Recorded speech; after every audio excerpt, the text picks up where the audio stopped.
Gambifou, épisode numéro 33, une semaine dernière qui était pas terrible, hein, il me semble. Les zinzins, comment ça va cette semaine? Moi, ça va bien. Pas terrible, comme tu dis. Pas terrible, hein. Cela dit, c'est bien le numéro 33. Je suis passé à ça. Ah, moi, pareil. Pareil. Ben moi, 50-50. C'était une chance sur deux. Ah, mais comme quoi, le sport reste le sport, hein. On s'est pas mal planté. Enfin, pour ma part, je me suis pas mal planté sur les matchs de Champions League. Tennis aussi, il me semble. Je sais plus. J'ai plus mon ticket, mais par contre, j'avais annoncé le John Isner gagnant. Et il me semble que le Novak Djokovic est actuellement en train de se faire défoncer par le Gaël Monfils. Oui, mais c'est pas notre rôle de parler de ces choses-là. On fait une émission de pronostics sportifs. Donc, on reste concentré sur le sport. Bah, justement, c'est du sport. Oui, non mais ok, c'est du sport, mais c'est une façon de voir les choses, quoi. Enfin, après, c'est leur vie privée, ils font ce qu'ils veulent. Balance le ticket. Donc Sosa, t'es prêt? Ah bah, balance tout là. Hein. Il a tout dit. On balance. Hop là. Attends. Je me suis trompé de côté. T'as trop balancé d'un coup là. Balancer du mauvais côté. Ça c'est le mien. Hoffenheim Bayern de Munich. Le Bayern à fond les ballons pour moi. Autant en début de saison, c'était loin derrière et je pensais pas qu'ils allaient remonter la pente. Autant là, ils prouvent qu'ils sont là à tous les niveaux, autant en Coupe d'Europe qu'en championnat, qu'en coupe nationale. Donc Bayern de Munich sec 1,37. Watford, Liverpool, même chose. Ils sont là de partout, autant en Coupe d'Europe, championnat que de partout. Donc Liverpool, ils prouvent qu'ils vont gagner le championnat haut la main. Ils ont déjà au moins pas loin de 8, 9, 12 points d'avance. Donc Liverpool, encore une fois en sec face à un petit pousset. Lazio de Rome, Bologne, on prend les mêmes, on recommence. La Lazio deuxième à 1 point de la Juve, je pense qu'ils vont essayer d'accrocher le wagon. Lyon Saint-Etienne, j'avais pas envie de le jouer, mais ça a été plus fort que le Roquefort. Il a fallu que je le joue. Donc là, match compliqué. J'ai mis Lyon gagnant en sec, mais ça reste un derby, donc match compliqué. Saint-Etienne va très très très mal. Ils n'ont pas aligné une victoire depuis 11 ou 12 matchs, un truc comme ça, il me semble. Donc ça m'embêterait qu'ils le fassent face à Lyon, mais bon, ça reste un derby. Lyon gagnant en sec 1,65. Nîmes-Marseille, celui-ci je voulais partir sur Marseille en sec, mais les Nîmois ils nous ont montré quand même qu'ils arrivaient à taper les grosses écuries, donc je suis resté prudent, j'ai mis Marseille au match nul. En sachant que Marseille est deuxième et que derrière c'est en train de revenir assez fortement avec les 2 mauvais résultats qu'ils ont fait les semaines d'avant. Ensuite Chamonix-Grenoble, celui-là je l'ai piqué au cousin parce que Grenoble c'est costaud et Chamonix pour moi ça vaut pas Grenoble, Amiens, Rouen et tout ce qui s'ensuit. Donc j'ai mis Grenoble en sec à 1,33. Et Los Angeles Clippers Nuggets, pareil, j'ai fait un shipper, arrête de shipper. Il m'a paru plus que pas mal parce que les Nuggets en début de saison c'était haut de classement et c'était top. Mais les Nuggets là depuis facile quelques temps, je sais pas exactement combien de temps, c'est pas top du tout, tandis que les Clippers eux ils restent sur le même rythme qui aligne beaucoup de victoires et qui restent toujours au top.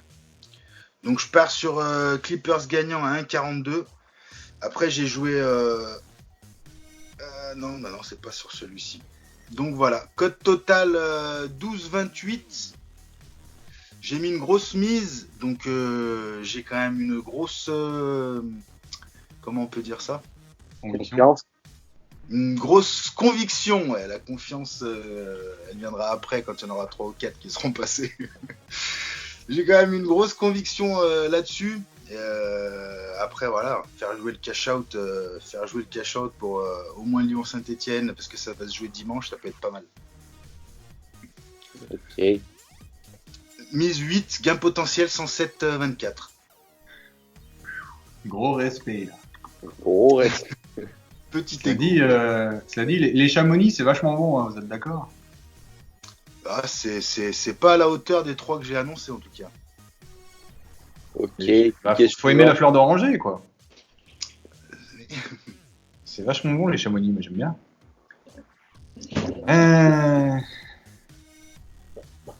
Pour ma part, Dans 11 euros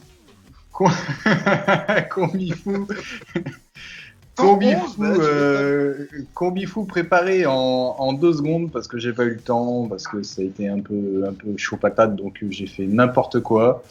De toute façon, j'ai une grosse conviction pour le fait que ça passe pas, donc j'y suis allé, je me suis lâché carrément.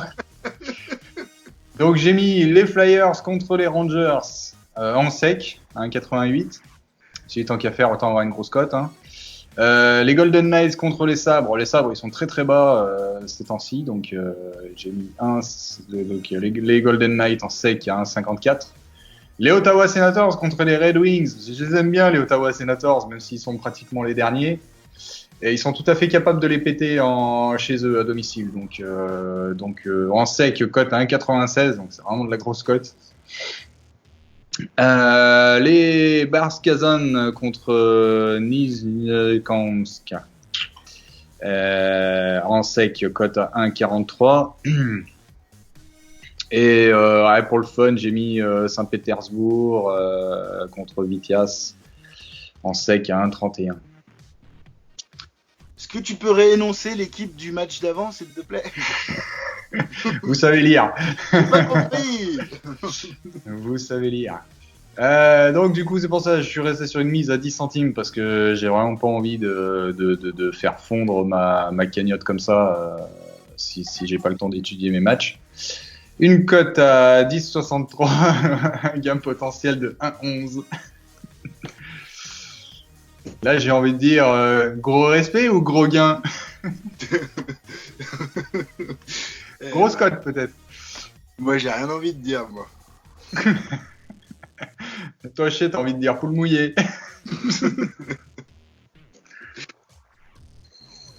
Maintenant, le chiffre.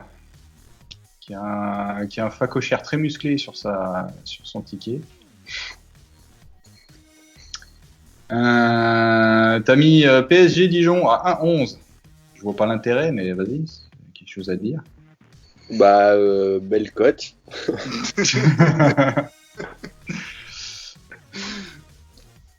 Il n'y a pas de raison que ça passe pas contre Dijon, faut pas déconner. À un moment donné, ça permet de gonfler un peu la cote, quoi. J'ai besoin de paris sûrs parce que j'ai une cagnotte qui est en glissante totale, donc. Faudrait pas que la moutarde leur monte au nez. Il n'y a pas de risque. T'as pris Toulouse-Rennes. Bon, bah, belle cote aussi là. Toulouse, c'est vraiment pas top. Rennes, c'est champion de France l'année dernière. Voilà quoi. Champion de la Coupe de France. Champion de la Coupe de France, exactement. C'est ça jouait la Champions. Ça jouait l'année dernière. Rennes, ça jouait l'Europa League, pardon. Donc, ouais, je pense pas de mystère contre Toulouse. Hein. Toulouse, c'est faible. Alright. Nîmes-Marseille. Nîmes-Marseille, ouais.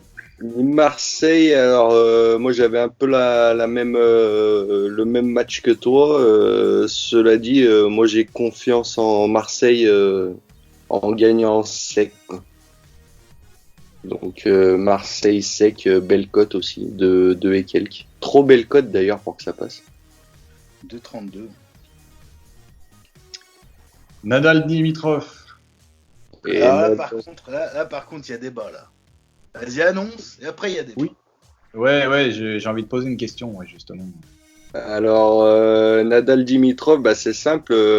Nadal, sur cet ATP-là, il a fait victoire, 2-0, 2-0, 2-0, 2-0, 2-0. Donc Nadal, j'ai l'impression que grosse forme, gros gain, gros respect. Petit égo. Et attends, c'était pas contre Dimitrov que il y avait un match, on en avait parlé, on avait peut-être parié dessus, je sais plus, et on avait un peu transpiré parce que le mec, il a fait transpirer Nadal, quoi. Hein. Il l'a fait transpirer du slip. Et en fait, Sosa après m'a dit oui, mais non, mais Nadal, il est habitué des matchs longs et c'est pas un problème pour lui. Donc en fait, il l'a eu à l'usure, quoi. Ça, c'est Tony C'était, qui t'a dit. non, je crois que c'était toi. C'était contre. C'était pas contre Dimitrov, c'était contre. Medvedev, non. c'était un Russe en tout cas. Philippe Kohlschreiber, je crois que tu parles.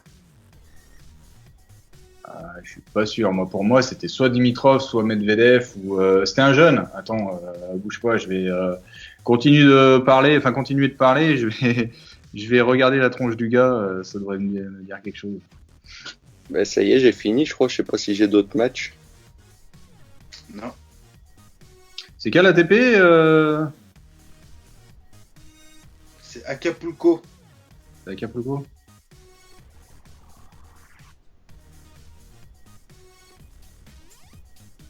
Ah bon, moi, juste pour revenir là-dessus 2 petites minutes et meubler un peu, je comprends pas comment c'est possible que la cote de Nadal elle soit si faiblarde, tout en sachant que Nadal, il a certes gagné 2-0, 2-0, 2-0, mais il y avait personne en face.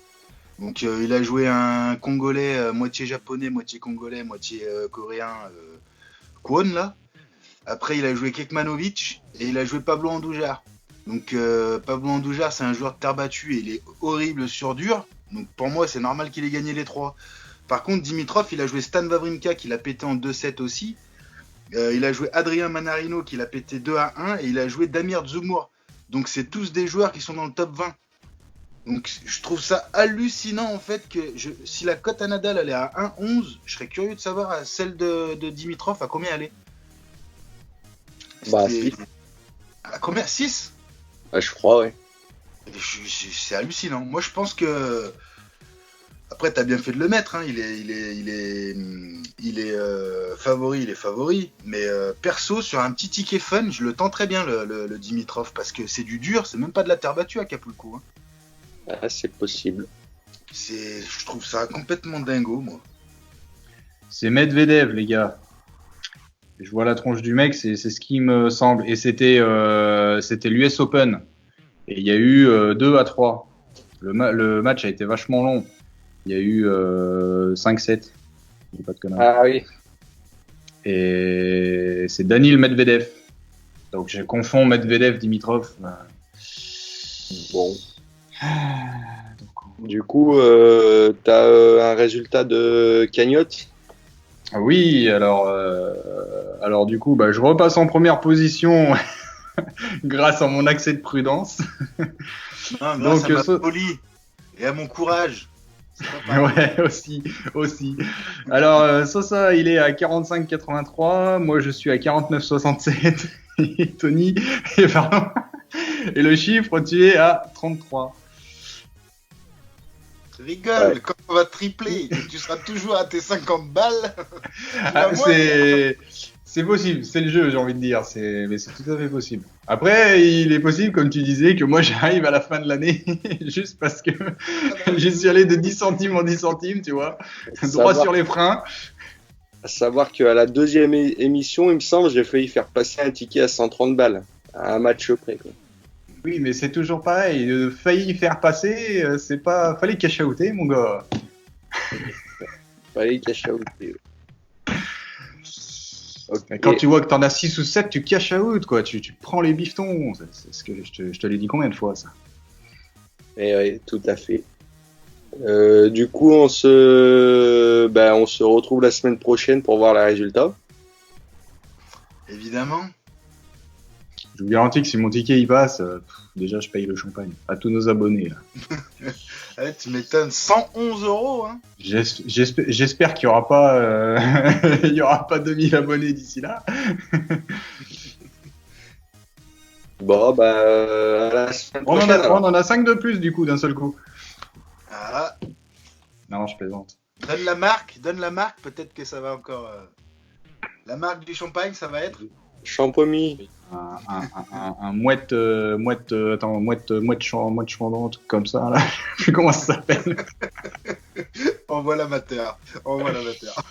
Ouais, voilà, exactement. Non, champagne, je connais pas grand-chose. Moi non plus. Dom Bon. Pérignon. Ah, un dompé, ouais, ça c'est bien, ça, un dompé. Tu vois il y en a 8 au moins des abonnés, non? Je sais pas si... Il va nous en falloir en claquer des combis faux pour pouvoir se payer une bouteille, mais bon, on peut rêver. Claquer le PEL, ouais. Claquer le PEL, vendre la maison, la voiture. Bon, quand on aura fini les conneries, peut-être qu'on arrêtera. Bon, Ouais, bah, à la semaine prochaine, champagne. Si le coronavirus vous a pas tous tués, à la semaine prochaine. Allez, tchuss.